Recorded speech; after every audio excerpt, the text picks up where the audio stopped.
This is a Bosch thin curve saw blade. That's ideal for ripping, or it should be. But this is a CMT thin curve saw blade designed for ripping. Now this blade's knackered, alright? I've killed it. It's got hardly any teeth left on it. Too many nails that's been hitting. Now, I'm a bit concerned about this Bosch one. Now, sometimes when I turn it on, it sounds a bit like it's out of kilter, like it's out of balance or something not quite right.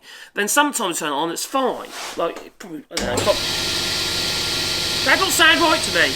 I can hear it. It didn't used to make that noise, right? It only makes it with its blade in. I take the blade and swap around, it doesn't make the noise. So I'm going to take the blade out. I want to see if it's got too much flex in it. I'm guessing, alright, it's just make sure it's turned off. Grab a piece of wood or something, that'll do.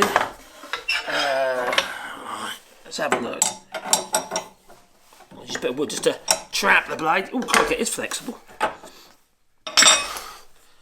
I probably bought the wrong blade. I probably bought one for, I don't know, a battery powered skill saw or something.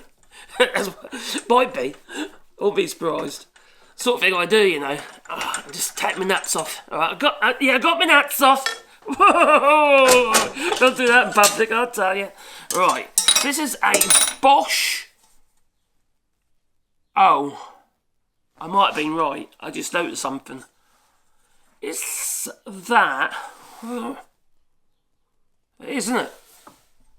There's a picture of a battery on it. I've bought a blade for a flippin' cordless skill saw, isn't it? That's what I've done. It's not designed for the revolutions of this machine. Ooh, maybe that shouldn't be going back in then. Let's have a listen to this. Alright.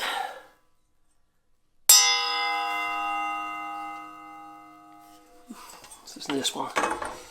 Alright, this is the CMT. What feels heavier. Yeah, different tone. This is the wrong blade. So be careful when you're buying saw blades for your table saw. You might be buying one not really man enough for your table saw. Now it looks like that's what I've done. I didn't read the detail of the actual, obviously what I've done is I've saying 250mm, 30mm ball, 24 tooth, thin curve, that will do. And I bought it. That is designed for quite a large, but still a battery-powered skill saw. Oh dear, that can't go back in, can it? I'll be asking for trouble. It's like to fly apart on me and chop my head off and there'd be blood and guts everywhere. It made a great video though, wouldn't it? Toodaloo. Tell me what thin curve saw blade you choose when you're ripping timber. Toodaloo, toodaloo, toodaloo.